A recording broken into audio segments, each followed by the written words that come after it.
Welcome to the Exchange Coffee Podcast, part of the Exchange Coffee Podcasting Network, where coffee people talk to coffee people about coffee and things coffee adjacent. The Exchange is brought to you by Kavoya Specialty Coffee, hosted by Mark Inman and Todd Mackey, and produced by Mike Ferguson. This is episode 36, and the topic is the challenge of logistics. Mark and Todd walk us through the sometimes perilous journey green coffee makes from producer to roaster, engaging in a frank discussion about the various risks coffee faces while traversing each link in the supply chain, from pirates on the high seas to forklifts in a warehouse. And now, here they are, Mark and Todd. Our topic is one that I don't think we've ever tried to tackle, which is I don't believe we have either. At this point, we're sort of riffing on variations of past material and getting into the kind of details, the weeds, as it were. But today we want to talk about logistics, and I think this is one of the most vast and impactful topics we could talk about when it comes to roasters of any size, is considering the logistics of how that coffee is going to arrive to you. So yes. I'll kick it over to you if you want to frame up how we launch into this.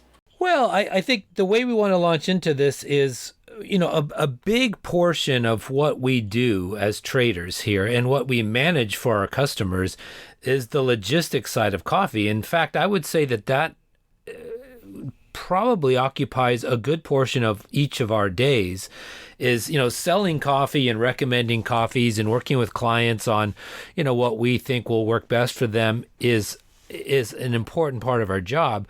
But I would say the larger responsibility is making sure the coffee gets from point A to point B in a timely manner, in an efficient manner.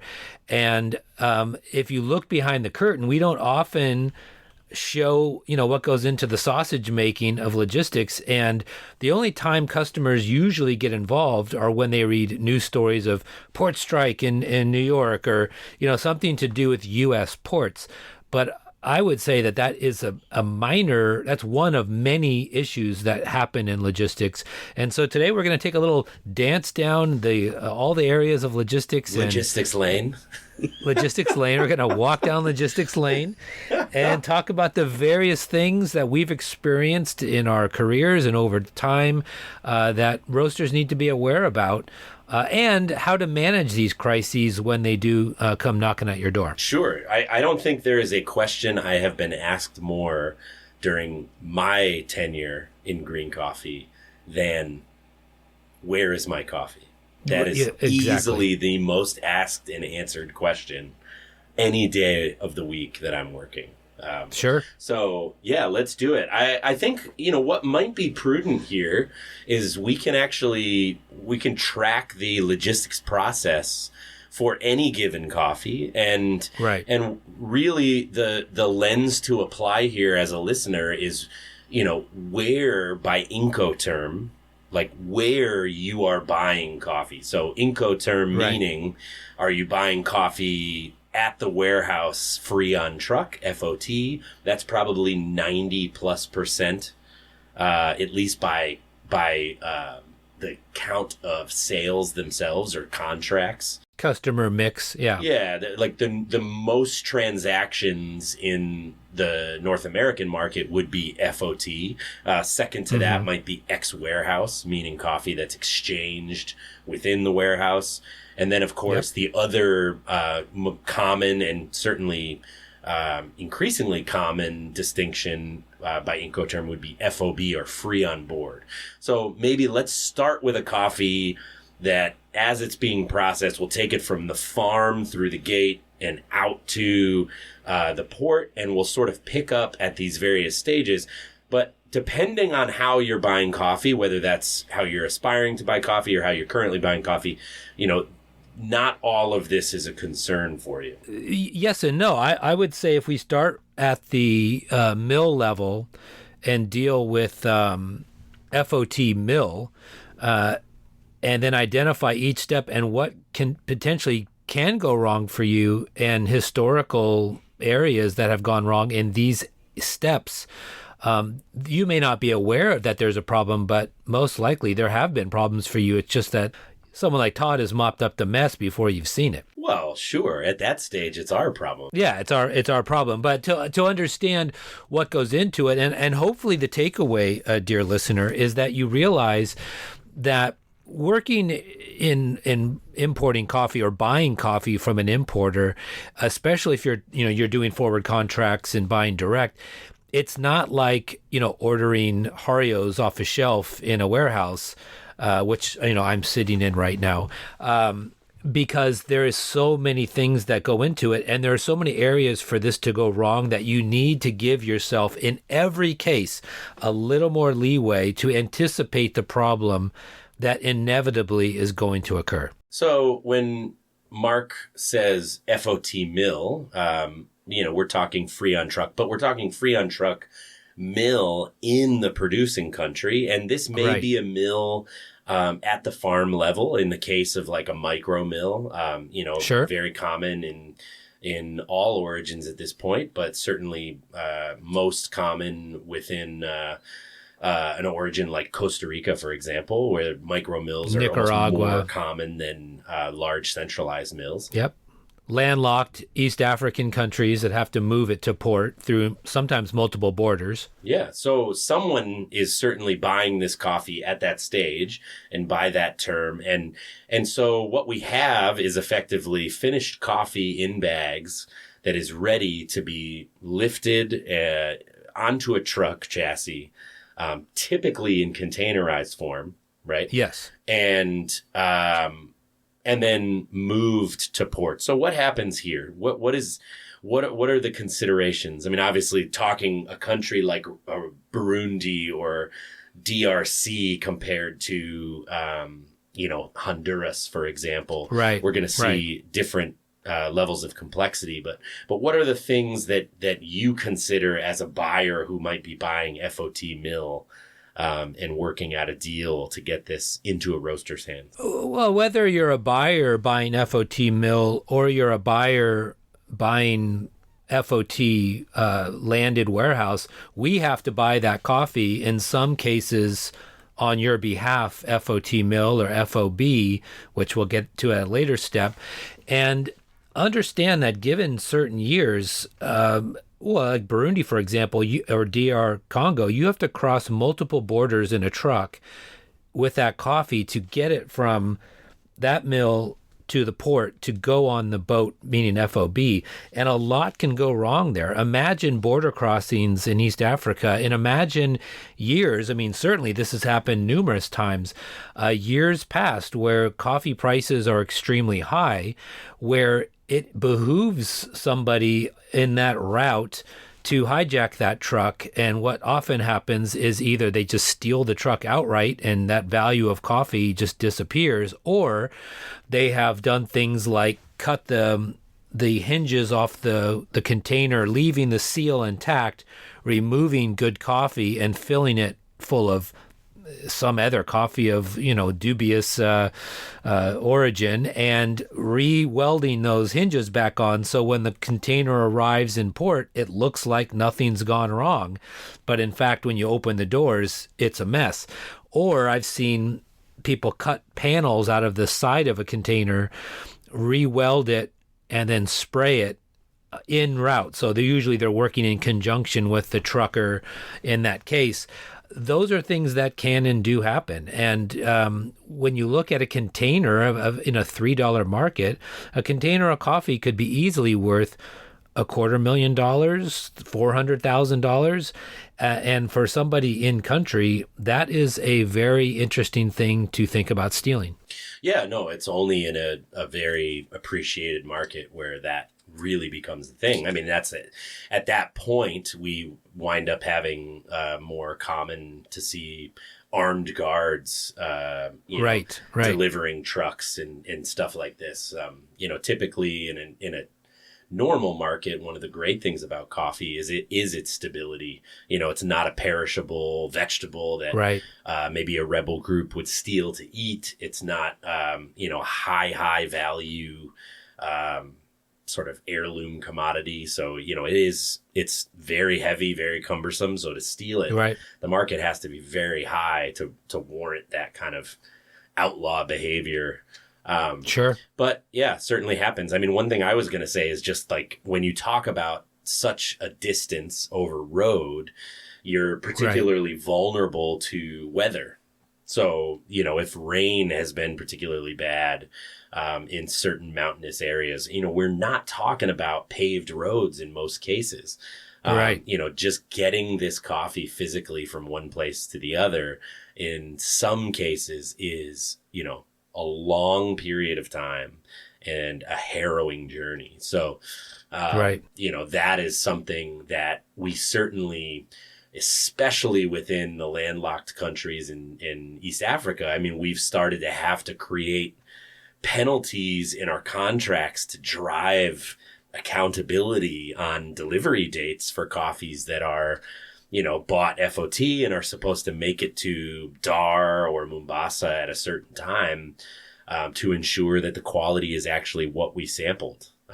These are those origins that, it would classically take 6 months to land a coffee from the time that it left the mill, which, is not acceptable in a quality-driven type of business. Yeah, and to ensure an on-time arrival at the ship, which may be leaving at a certain date. If your truck is delayed because it's stuck in the mud or stuck at a border crossing, you could miss that booking and cause extreme delays to that coffee.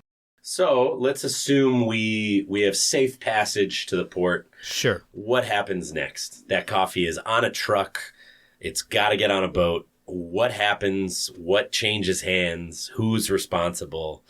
What are the nightmares? So if you were to have bought the coffee now FOB free on board, that truck or that producer would have trucked that coffee to the port, loaded that coffee onto a container ship, and at that point that becomes our possession. We've bought it FOB, it's free on board, it's on board the ship. As long as it gets to port and gets put on the boat, there are no problems at that point for the producer side.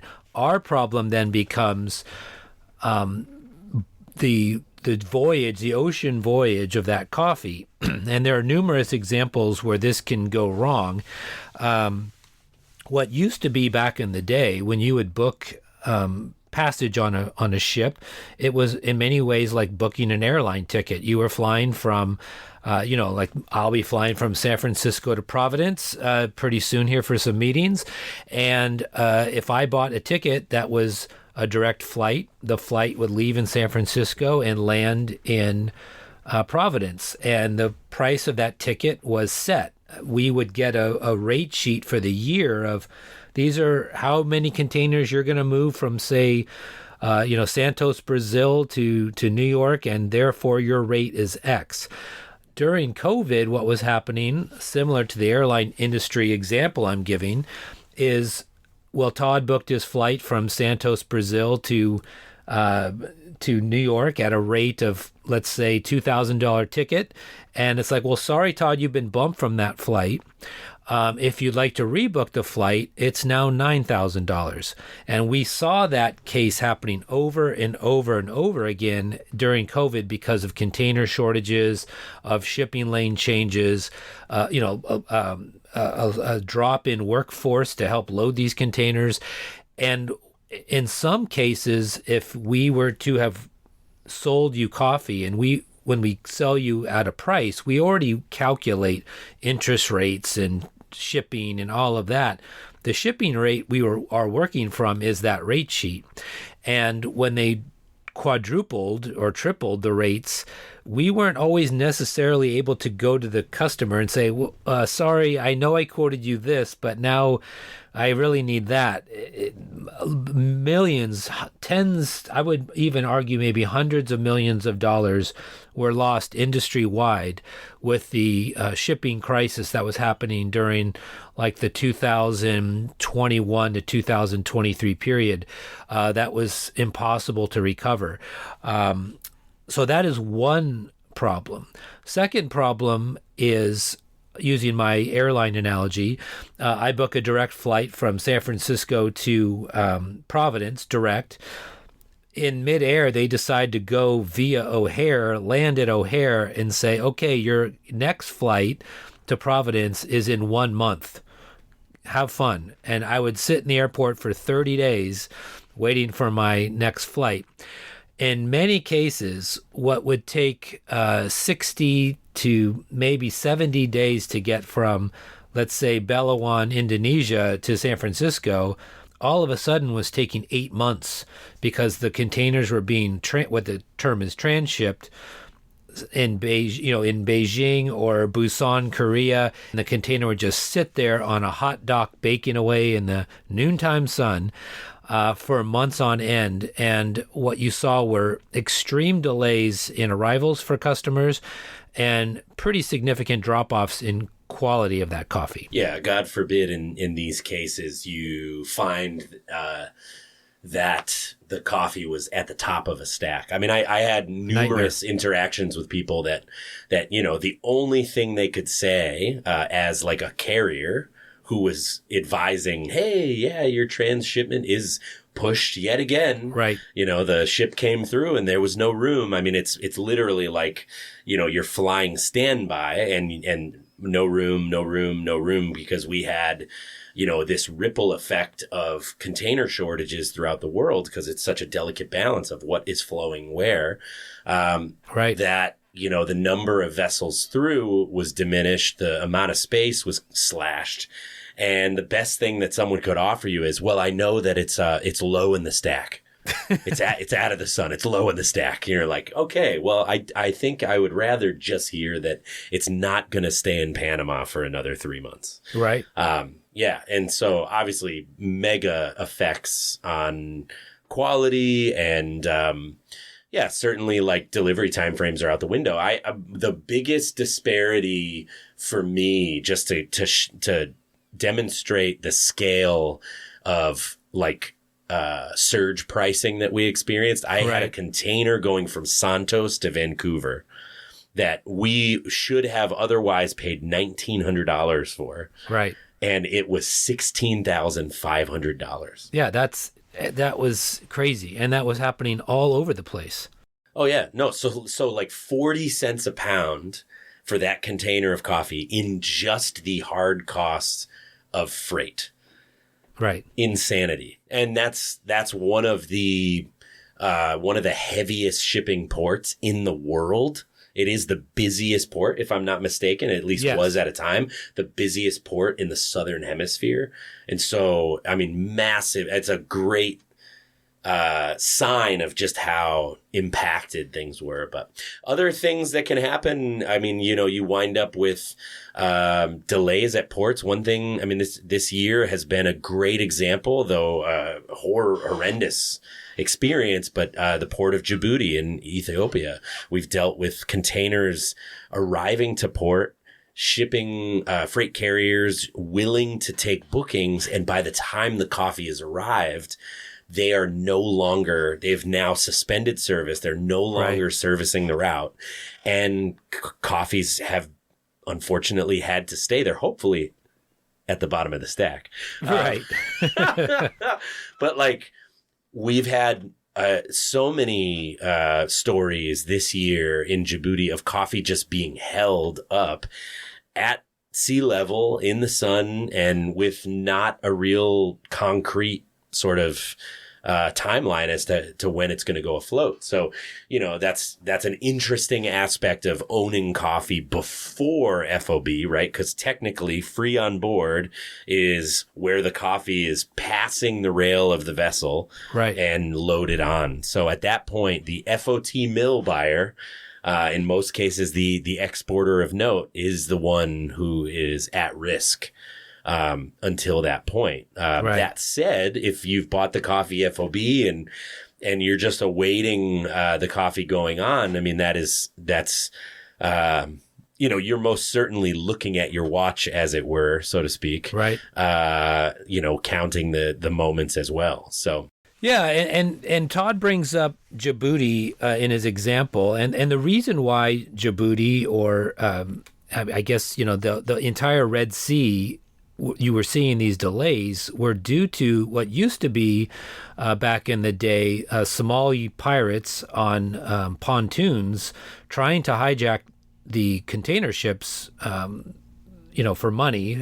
And now it's turned into people loading drones with bombs and attacking the ships. And in many cases, due to those repeated attacks on these vessels, some shipping companies have decided to no longer service the lane, which is a cause of these delays. Yeah, we have 2 containers that went through general average, which if you want to nerd out on like maritime best practice, this is like a term and an agreement as that's been active in maritime freight for generations. Goes all the way back, but it's basically like you're agreeing by participating as someone who owns inventory on the ship. You're agreeing to cover your percentage of the ship's damage, right?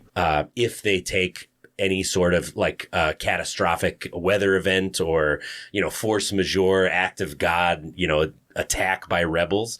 But like literally, we have containers that have been on a ship that was struck by missiles that all of a sudden it's offline. You can read about this particular ship on Reuters and, right. The coffee all of a sudden is redirected to a port in, a safe destination outside of the Red Sea. And every container has to go through a survey to ensure that it exists. The material is still as it should be. But in a time sensitive, quality minded business, this is obviously devastating. I had only ever been through this type of issue, and this is post FOB, right? I'd only ever been through this sort of issue before due to an engine fire, that damaged I had bunch a container stuck in that too. That same. Okay, maybe that was the same ship. Yeah. Yeah, that would be interesting. That was an Oakland-bound ship, Yes. maybe 4 years ago. Okay. Yeah. Yeah, no, and that was an absolute nightmare. Yeah. And it took, Unbelievable nightmare. how long did that coffee sit for inspection? It was a couple months. 6 months. Yeah. It was 6 months delayed easily. And that was a Colombian container. Right. That should have otherwise been in the warehouse within 4 weeks. Yeah, exactly. Like port to port into the warehouse 4 weeks. But yeah, so I mean, this year that type of possibility has escalated exponentially, to say the least.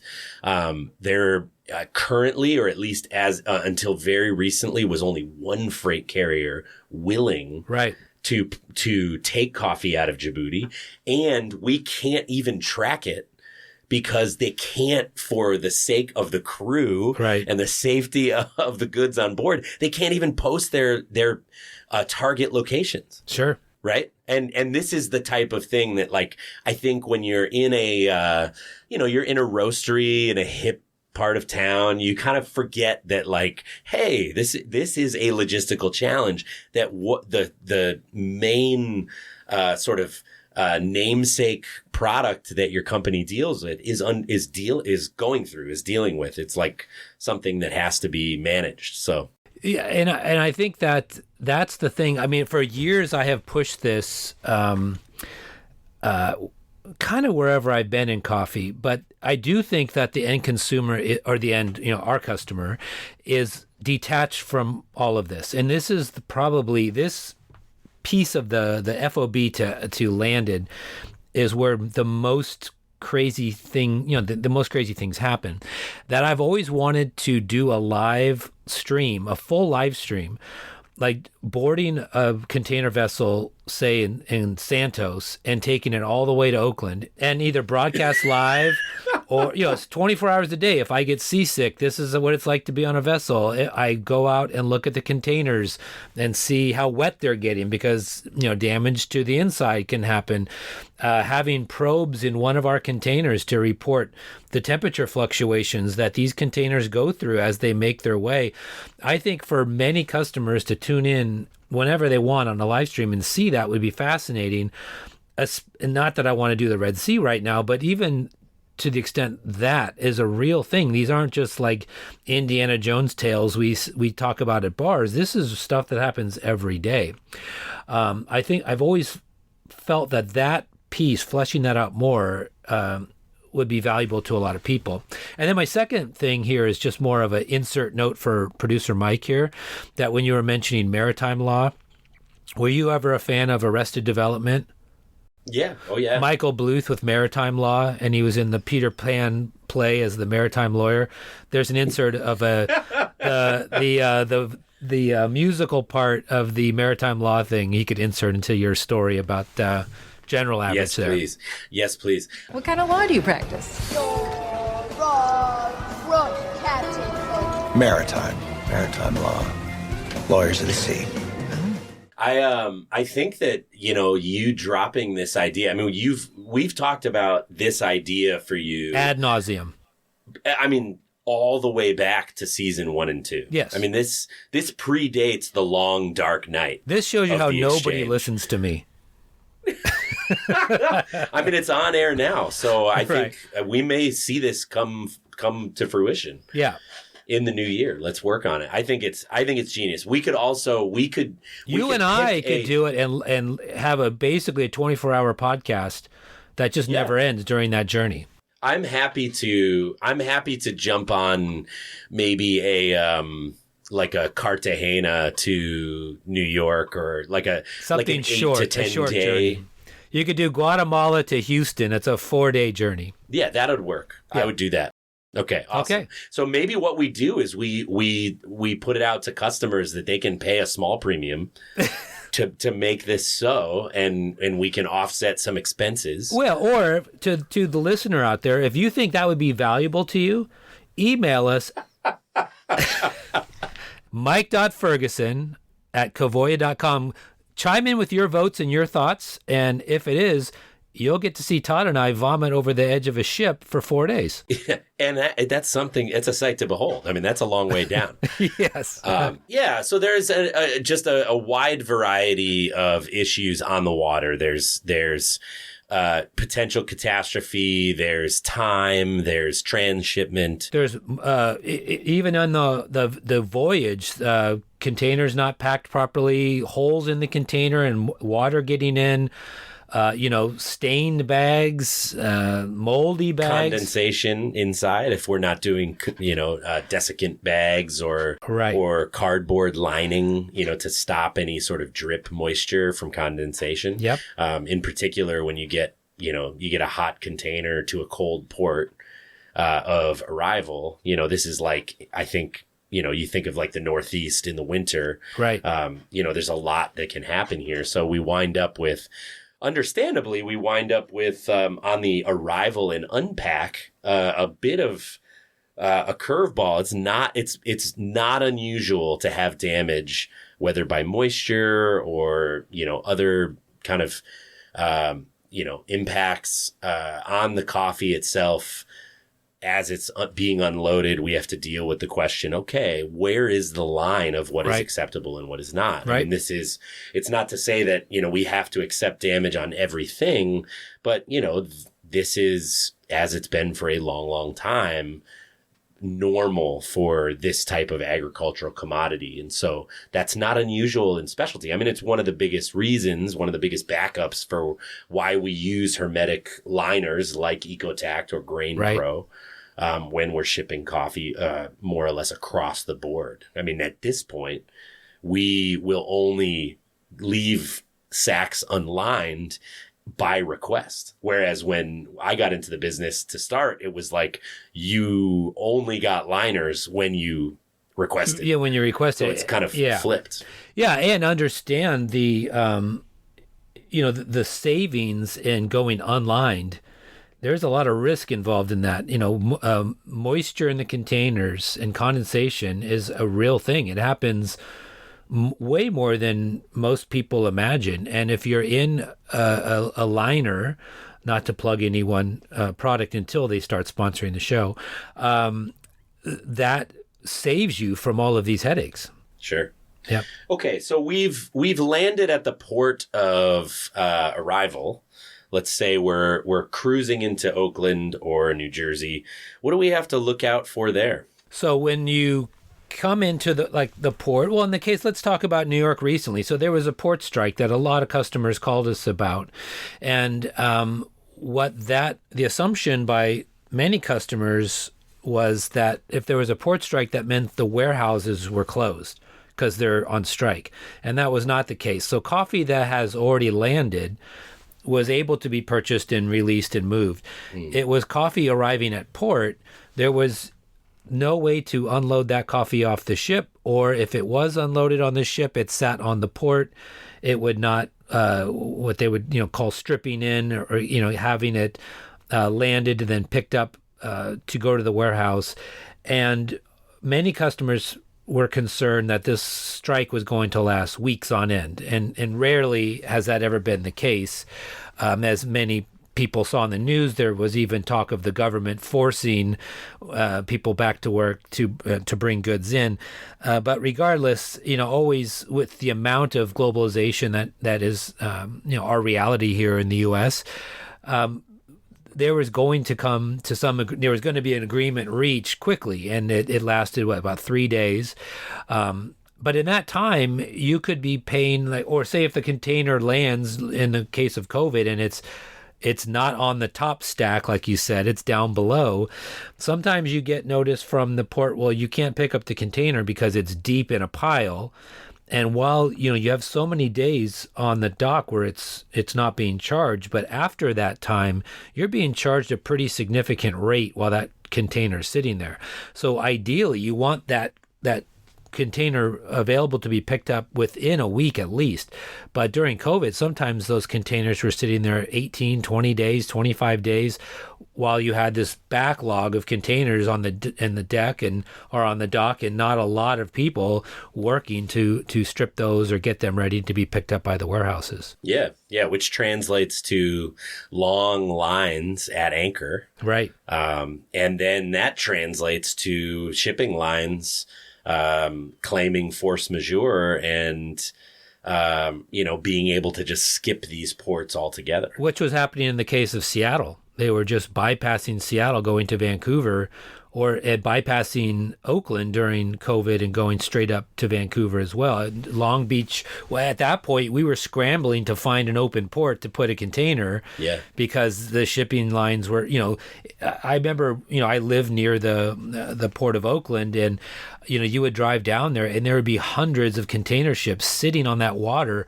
30 days, 45 days, and they only had provisions. There's people on these ships, and they're not allowed because they haven't gone through customs. They're not allowed to leave the ship and go into San Francisco for a night of gallivanting. People were boating provisions out to these boats to keep these people fed while they sat there and waited. And at some point, the shipping line said, that's enough, and they moved on, which caused nightmares during those times. Yeah, obviously a quality impact as well, timing. Significant. Those years, if you got coffee that was even remotely good, you were lucky. Totally. Yeah. Yeah. So from here, and let's assume things go well. The port strike, of course, is broken, subject to a final confirmation of the ILA contract in January. So stay tuned. There could be another interruption come January. Yes. But, assuming that the port is working, coffee is going to come off the boat. It's going to be on the dock. Most typically, to your point earlier, that coffee is going to have a certain amount of free time written into the freight agreement. And the warehouses who we essentially send an arrival notice, and we say, hey, look, container XYZ is going to be at port this date. You have, let's say 10 to 14 days to pick it up. How many days do you think they're going to use? They're going to use 13.99 days to get that coffee. And so for those 14 days, that coffee is waiting to get picked up. It's picked up at the last moment, and the movement from the dock to the warehouse is called drayage. We do that before free time runs out, because we don't want to be charged what's called demurrage, which is the official term for fees that are leveraged for coffee that is sitting late beyond its free time. And that coffee then is dropped into a yard adjacent to the warehouses themselves. And from here, we would love to think that, containers right on the floor. Boom, boom, boom, boom, boom. Coffee's out, stocked in. Let's go. Right. Is that the case, Mr. Inman? Never. Not the case. Yes. And so we continue to push on the warehouses, knowing, being able to see transparently that coffee has been moved to the warehouse and that coffee is sitting on account there.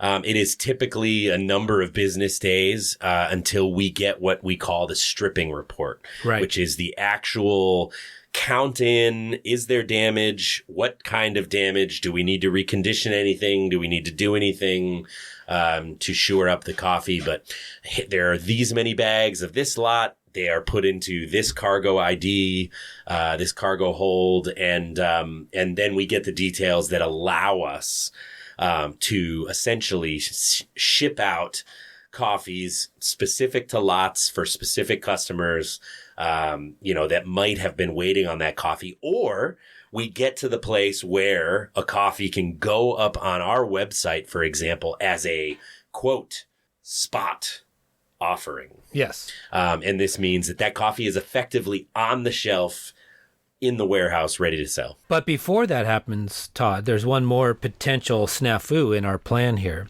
is that while that coffee's sitting at port, on top of the time that it takes for the warehouse to get there and go pick up, there can be a customs hold, and a customs hold happens randomly, and it's increased since Homeland Security has stepped up their game.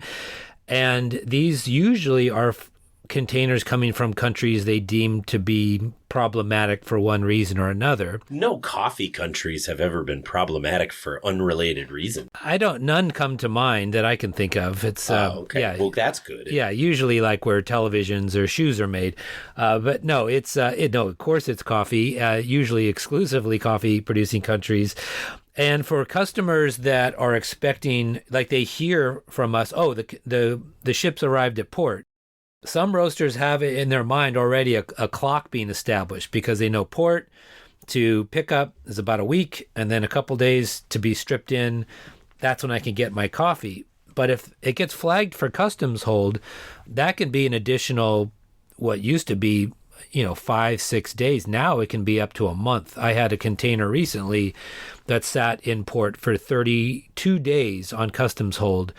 Again, a hot port in Oakland during September, which was scorching here and not doing the coffee any favor. There was absolutely nothing we can do about it because it's out of our hands once customs is involved. And usually customs isn't the most kind and gentle with the belongings of that container when they go in there. So it's a mess that we have to clean up after the fact. Sometimes they cut open bags to look inside, and if they're in liners, the seal has been broken and there's issues there. So that is just one more piece of the puzzle that can and does go wrong with many coffees that come into port. Yeah. Similarly, I just recently had a container that had vacuum packed bricks of coffee and sat in New Jersey on customs hold for 6 weeks. That's crazy. If you can believe it. And, I guess the only silver lining here is that, even though they damaged the coffee, we had a full 10 kg brick disappear in the customs investigation. That person must have been a home roaster. Thank goodness that they don't charge us for it. Right. Kidding. Yeah. Kidding. They charge us for this. Yeah. So this is this whole thing is a wild amount. You're completely right. I looked right past this. Yeah. I walked right into that. But yeah. Thankfully, that is less than usual. That is not every container, but we can never tell when it's going to be. And it can be the 1 kg, garage roasters, limited edition Christmas short run of, some anaerobic natural geisha that costs, $175. Customs does not care. Yeah, I don't have the luxury of selling coffees of that caliber, Todd. I'm not you. I'm just a humble trader over here. I'm so sorry, Mark. Mogiano Mark doesn't sell geisha? Yeah, I learned how to spell it just recently because...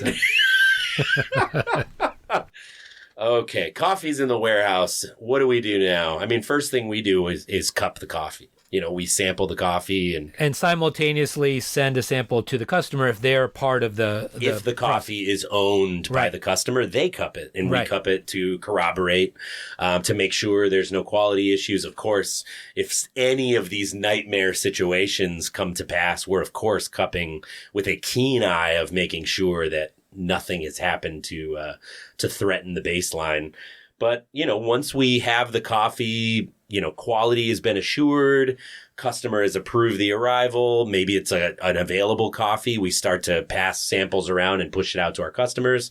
What is going to happen when you sell that coffee ex-warehouse, let's say? So in that scenario, once the customer receives the arrival sample, and if there are no issues, they de facto have accepted the coffee, and that coffee now transfers. If we purchase the coffee FOB, we take possession at port or on the boat. That's when it is ours. If they're buying at X warehouse, it is now theirs at the warehouse. So we virtually move the pile from our little area of the warehouse over to the customer's area of the warehouse. I mean, this is just a visualization, but really it's just tagged to that customer, and the coffee is now out of our possession and in the customer's possession. Yeah, so there's an invoice and a delivery order, but technically the coffee's not even physically moving. It's just going on to that customer's position in the same physical location. Right. The difference here, and the reason I highlight this is because a lot of roasters, increasing numbers of roasters I deal with, are finding that the terms ex-warehouse and FOT are being used interchangeably, and that just couldn't be more inaccurate. Being used interchangeably by other vendors they work with? Other vendors that they are dealing with. So are we going to out these vendors on this? No, we're not going to call anybody out, but I didn't know if this turned into TMZ all of a sudden here. Well, it's definitely an issue because there are a lot of costs in getting the coffee onto the truck. Namely, loadout costs. Additionally, you have palletization, you have the cost of strapping, wrapping, you have the cost of all of that combined, and then, that's something that's either billed to the owner of the coffee ex-warehouse, if that's the roaster, or that's going to be billed to the vendor. And so they are not the same. If we're talking a single pallet of coffee, all of that averaged across the pound is upwards of, 8 cents a pound. Right. For that amount of volume. If you cut that pallet down to 1 or 2 bags, it's exponentially more than that. So we wind up with kind of a important note there. But what can happen when the warehouse goes to pick the bags and put them on the truck in between there and the roastery, Mark? I'm sorry, what's the step here that you just outlined? I'm saying, FOT customer calls in, hey, I want, 1 of these, 3 of those, 7 of those, send it to me on a pallet. What could go wrong? Well, I mean, what can go wrong is the warehouse picks the wrong coffee, especially, there are warehouses. I mean, we try to contract with warehouses that are used to dealing with specialty coffees. So, but there are warehouses out there that are primarily set up to do full container in, full container out. And sometimes, usually more inexperienced import companies will say, oh, it's cheaper to go to this warehouse. And, you have vac pack boxes and you have 30 kilo bags and 60 kilo bags. And they are not able to deal with all of that complexity, and stuff gets lost. So the pallet doesn't necessarily contain the coffees that you purchased. But let's assume that they packed it correctly, coffees get put on a pallet. They literally have a pallet on a forklift. They drive around and they pull your bags that you've ordered. They strap it, wrap it and strap it. And then when the truck arrives, they put the coffee on the truck. If you've purchased the coffee free on truck, that means our responsibility to you ends at when it's loaded on the truck. Now, we may line up trucking for you, but the trucking responsibility, once it is on that truck, is contractually yours. So, assuming all things go as planned, the truck arrives. It will you could pay for different services like an appointment, or if you need a lift gate, or if you need inside delivery. All of that can be arranged, but we're doing that on your behalf, not your behalf. Now, many customers have their own accounts with trucking companies, and I always encourage any roaster to do that, because you'll most likely get better rates than what import companies get. Surprisingly enough, you would think that because of the volume, that we're getting better rates. It doesn't really work out that way. When you're a roaster in a town that a truck services frequently, they're more apt to give you much better customer service as they, have you as an individual account. But if you have your own account, then we just release it. We get it palleted, wrapped and strapped, and your truck arrives. We put it on your truck, and it's on its way to your warehouse. Yeah, a lot of customers I've dealt with over the years have had the experience of a leaning or a sort of collapsing pallet. Right. And the question is always, well, how did this happen? I mean, I know some of the warehouses wrap with a particular color, yep, so that if the coffee has been rewrapped, but it's very common, especially for roasters that are further distances from the warehouses they're taking deliveries from. It's very common for those pallets to go on and off different trucks, at hubs, on the way to the final destination. And it's usually in moving them on and off the various trucks that they take to get to you that coffee can be damaged. Maybe the pallet's broken. Maybe it falls over and they have to palletize 8 bags now onto 2 pallets, or, fix something some way. And the biggest piece of advice, we could possibly give you is that anytime something arrives, check it in. If something is missing, if something is damaged, before the driver leaves, make a note on the delivery slip of everything that's happened. Take pictures, have the driver sign off on this. Yes. And then if we've helped you with shipping, get in touch and we can support you in making a claim. Without that, we wind up in a very tough position where there's not much that these freight companies are willing to do. Yeah, and that's a fantastic piece of advice. I mean, I don't know how many times we've received a phone call where they cite some damage. A bag got a hole punched in it from a fork in a forklift and coffee leaked out, but they accepted the pallet, dropped it, and the driver left. No pictures, no acknowledgement. And as much as we want to help you, we have little to work with, because the trucking company is going to say, what evidence do you have of this claim? A picture of a pallet in your warehouse with a hole in it is not evidence of a claim, because you could have done that. So it's evidence with the trucker there, them signing the acknowledgement, and we could file a claim and make things right for you. If you have your own account, of course, it's the same thing. You're going to acknowledge it with their delivery driver, and you're going to file the claim on your own with the trucking company. And, this is the cost of doing business for the trucking companies, and they often award you that. The other thing that can happen when you're unpacking is, pallets are, I don't know what, you're more of a construction guy than I am, what kind of wood they're using, but not great wood, and bad nails, and nails get moved, pushed out while the pallets are being reused over and over. And sometimes as you're pulling a bag off, you snag the bag and coffee goes everywhere. But to be careful on the lower parts of your stack on your pallet, to lift up, not pull, in case there is a nail, to not tear your bag open and lose coffee that you spent precious amounts of money purchasing. Yeah, no, it's all this said, from FOT mill in producing country, to delivered warehouse at the roastery. I mean, there is a lot happening. Right. And there are a variety of ways that things can go wrong. And so it's a complicated process. It is wrought with risk. And so the biggest suggestion I might make is to know the risks you're taking. Right. And to be willing to pay where you'd like to avoid risk. Right. It's well worth allowing someone else to take on risk who might specialize in a certain segment of the business. Sure. Absolutely. Yeah. And to understand that all of these steps that we pointed out today, at each one of those points, there's a potential delay. So when it's coming to timing, give yourself the room to anticipate one of those many things happening so you're not caught without coffee. That is the worst case scenario.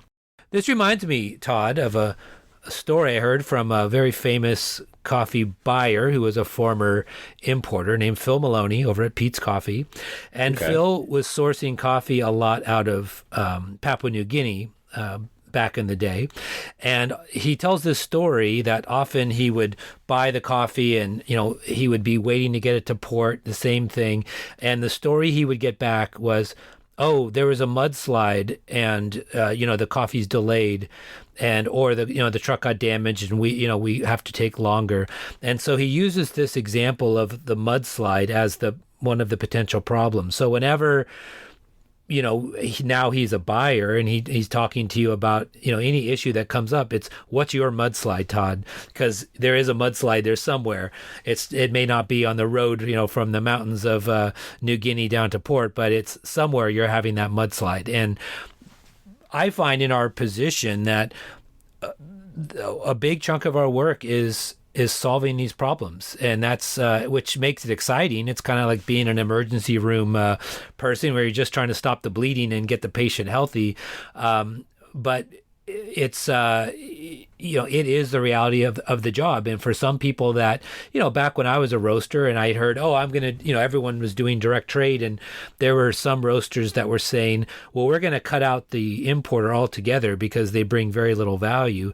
Understand that for whatever it is that import companies charge, the amount of things that they're dealing with from point A to point B, in many cases, as a roaster, I would much rather have the import company deal with all those potential hassles than me as a roaster who's not equipped to deal with importing and all the pitfalls of it, to try to tackle that on my own from my little roasting plant. Yeah.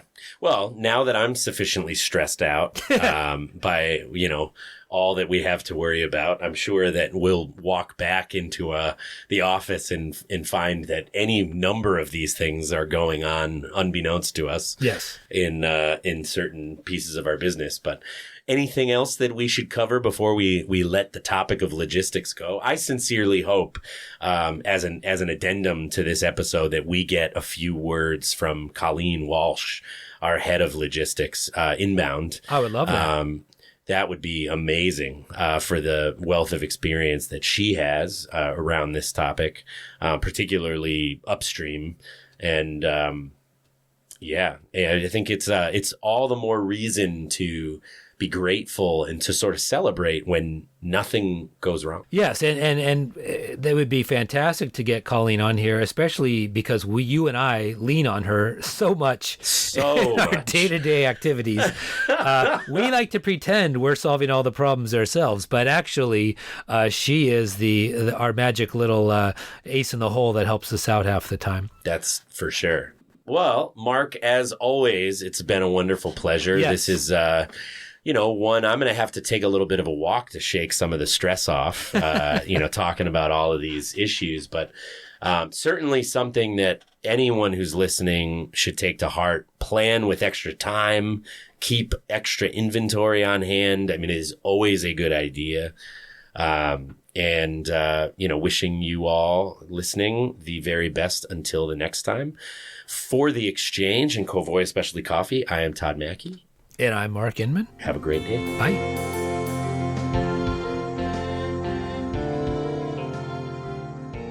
You've been listening to the Exchange Coffee Podcast, part of the Exchange Coffee Podcasting Network, brought to you by Covoy Specialty Coffee, where coffee is always a collaborative voyage.